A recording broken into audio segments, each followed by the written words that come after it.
бізде анау официанттардың бәрі офлайн сабақ болып кетіп қалғанын білесіңдер. Көмектесіп жіберейік дейін, өзіміздің шаруа ғой.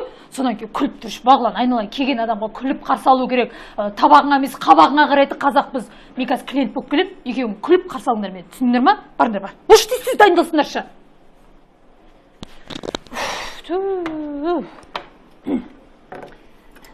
Официант?